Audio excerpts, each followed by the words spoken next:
Hello everyone, कैसे हैं आप सब। एक बार पुनः से कोचिंग क्लासेस पर स्वागत है। उम्मीद करता हूं आप सब अच्छे होंगे, मस्त होंगे, बेहतर होंगे, आपकी पढ़ाई बेहतर चल रही होगी। बच्चों, क्लास 11th फिजिक्स में चैप्टर 1 चल रहा है, मापन और मात्रक। और आज की इस लेक्चर में बच्चों एक महत्वपूर्ण प्रश्न को करने वाले हैं। विमीवित से सरल लोलक के आवर्तकाल का व्यंजक निकालना है बच्चों, जिसमें दिया है कि जो सरल लोलक है इसका आवर्तकाल लंबाई पर निर्भर करता है, गुरुत्वीय त्वरण पर निर्भर करता है। केवल दो चीज दे के रखा है कि जो हमारा सरल लोलक का काल है बच्चों वो प्रभावी लंबाई पर निर्भर कर रहा है और केवल गुरुत्वीय त्वरण पर निर्भर करता है।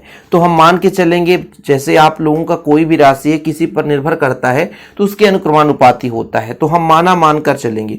ये माना हम अपने से मानेंगे बच्चों, क्योंकि यहां पर क्वेश्चन में दे रखा है। तो माना ऐसा मानना है कि जो आपका आवर्तकाल है बच्चों वो किस किस पर निर्भर करता है, लंबाई पर निर्भर करता है और दूसरा गुरुत्वीय त्वरण पर निर्भर करता है। लेकिन ध्यान ये देना है कि इसका जो विमाह पता नहीं भाई कि इसका घात कितना हो सकता है, कि 1 2 3 4 कितना, ठीक है। तो ये हमें नहीं पता, इसलिए बच्चों यहाँ पर ए और यहाँ पर हम बी कर देते हैं ताकि आप लोगों को दिक्कत ना हो भाई कि भाई एल का घातांक कितना होगा। लंबाई पर निर्भर तो करता है, लेकिन लंबाई एल के स्क्वायर पर, क्यूब पर, अंडर रूट पर क्या निर्भर करता है ये चीज नहीं है। केवल इतना पता है कि लंबाई पर निर्भर करता है, गुरुत्वीय त्वरण पर निर्भर करता है, इसलिए हमने ऐसा कर लिया।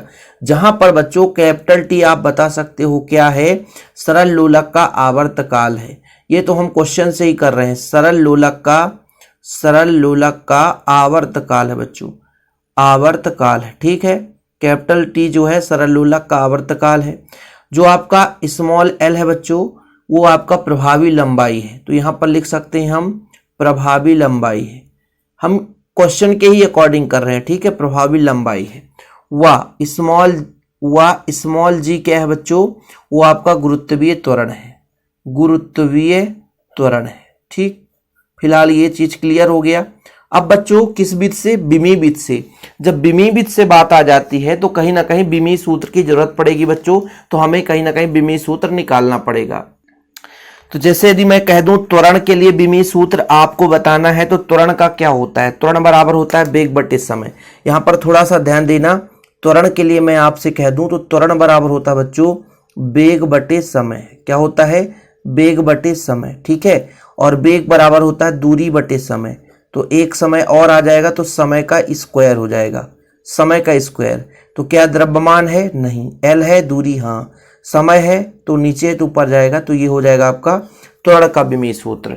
सरल लोलक का आवर्तकाल, आवर्तकाल मतलब समय होता है, तो उसका सीधा सीधा बच्चों आपका टी हो जाएगा, तो उसमें ज्यादा भटकना नहीं पड़ेगा। तो देखिएगा यहाँ पर मैं लिखता हूं बच्चों टी की विमाएं, ठीक है। टी की विमाएं आप लोगों को बताना है। तो टी की विमाएं बच्चों सीधा आप बराबर में लिख सकते हो केवल और केवल कैपिटल टी, ठीक है। यहां पर द्रव्यमान नहीं है ना तो लंबाई है।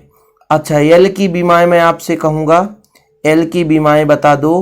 तो आप बता सकते हो एल की विमा केवल और केवल कैपिटल एल हो जाएगा। क्यों, क्योंकि और कुछ है ही नहीं है।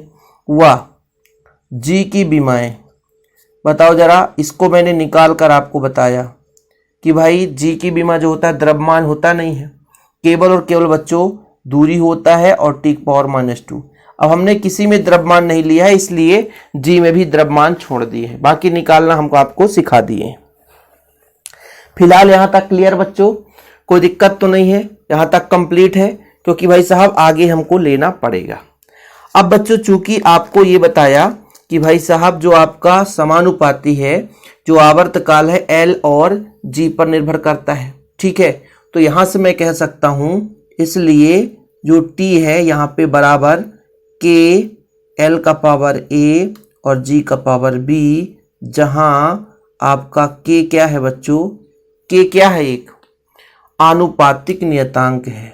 क्या है बच्चों, आनुपातिक, जहां के क्या है, आनुपातिक नियतांक है। इससे हमें कोई लेना देना नहीं है, ठीक है। लास्ट में उसको अपन रख देंगे और इसको अपन एक समीकरण दे देते, यहां से कर लिया। ए और बी क्या है बच्चों, घातांक है, उसको भी लिखने की जरूरत नहीं है।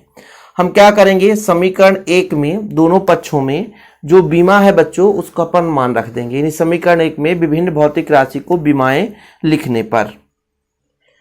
तो आगे लिखेंगे समीकरण 1 में बीमा लिखते हैं बच्चों। देखिएगा हमारे पास टी है, तो टी का तो कैपिटल टी आपका ये था, इसमें कोई दिक्कत है नहीं। के आपका बीमाहीन राशि है, इसको लिखने की जरूरत नहीं है अभी, हमें मुख्य रूप से ए और बी का मान निकालना है, तो के को लेकर नहीं चलना है। एल का हो जाएगा बच्चों ये आपका कैपिटल एल, और ये हो जाएगा जी का हमने कितना निकाला था, एल टी का पावर -2, और पावर में आपका बी हो जाएगा। जो भी पावर में रहता बच्चों अंदर जा करके गुणा ही होगा।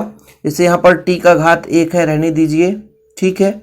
फिर यहाँ पर बच्चों एल का पावर आपका ए हो जाएगा, ठीक। फिर यहाँ पर एल का पावर बी और टी का पावर -2b। फिलहाल ये यहाँ तक कंप्लीट है।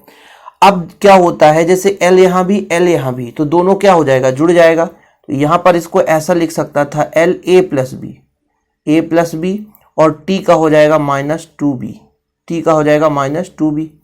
अब बच्चों इसको एम एल टी के फॉर्म में लिखें, तो यहाँ एम नहीं है तो एम 0 हो जाएगा, एल नहीं है तो एल 0 हो जाएगा, टी बस रहेगा। यहाँ तक कितना हो गया।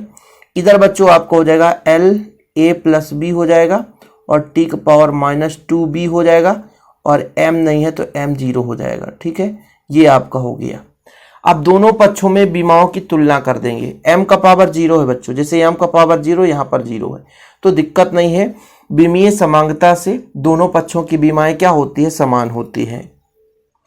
तो ये हमने लिख दिया है कि बीमीय समांगता से दोनों पक्षों की बीमा समान होती है। तो यहाँ पर देखिए बच्चों l का पावर कितना है, a प्लस बी, ठीक है। l का पावर क्या है, a प्लस बी, और यहाँ पर l का पावर है 0। ये कर दिया, तो ये हमारा समीकरण 2 आ गया है, समीकरण 2 आ गया है। इसके बाद बच्चों यहाँ पर आप देखो कि t का पावर कितना है, -2b, कितना है, -2b, और यहाँ पर t का पावर 1 है बच्चों, 1 हो जाएगा। ये आपका समीकरण 3 हो गया, कोई दिक्कत नहीं है। अब आगे थोड़ा सा इसको कैलकुलेट करो, यूँ आसानी से आपसे बन जाएगा। देखो इसी से हम यदि b का मान निकालेंगे तो -1/2 आ जाएगा, ठीक है बच्चों। ये b का मान आ गया, और इस b का मान समीकरण 2 में रखते हैं। 2 में रखने पर इसके नीचे करना चाहिए, लेकिन मैं यहीं पे कर दिया। जब इस पे रखेंगे तो -1/2, तो a बराबर 1/2 आ जाएगा, ठीक है बच्चों। ये आपका a और b का मान आ गया। जब a और b का मान आ गया तो बस कुछ नहीं, समीकरण 1 पे वैल्यू पुट कर दो। समीकरण 1 में a और b का मान रखने पर, समीकरण 1 में a व b का मान रखने पर देखिएगा बच्चों, रख रहा हूं ना, वैल्यू पुट कर रहा हूं। t बराबर k है, l का पावर a का पावर 1/2, और g का पावर -1/2। यदि माइनस है बच्चों वो नीचे चला जाएगा तो प्लस हो जाएगा। l का पावर 1/2 है, नीचे चला जाएगा g का पावर 1/2। अब दोनों में 1/2 है तो इसको हम ऐसा भी लिख सकते हैं, √1/2 का मतलब ये होता है l/g। क्या होता है बच्चों, l/g, और यही आपका फार्मूला आ गया, t बराबर यही आ गया। यही हमको निकालना था, यही अभीष्ट व्यंजक है, ठीक। तो यहाँ तक करना था, छोटा सा ही सेपरेट वीडियो था। उम्मीद करता हूँ कि चीज़ें क्लियर हो गई होगी। किन किन चीज़ों पर निर्भर करता है, एल और जी पर। मुख्य रूप से ए और बी का मान निकालना है, फिर समीकरण में रख देना है, आंसर आ जाएगा बच्चों, ठीक है। तो स्टेप बाय स्टेप आपको समझाया गया है। वीडियो पसंद आता तो लाइक करके शेयर जरूर करें। ऐसे वीडियो पाने के लिए चैनल को सब्सक्राइब कर लें। जय हिंद, वंदे मातरम। और हाँ बच्चों, यदि नोट्स लेना है तो मैं आपको पर्सनल नंबर शेयर कर देता हूँ। ये मेरा पर्सनल नंबर है 9685299149। इस नंबर पर भी आप जुड़ सकते हैं, कांटेक्ट कर सकते हैं और नोट्स ले सकते हैं।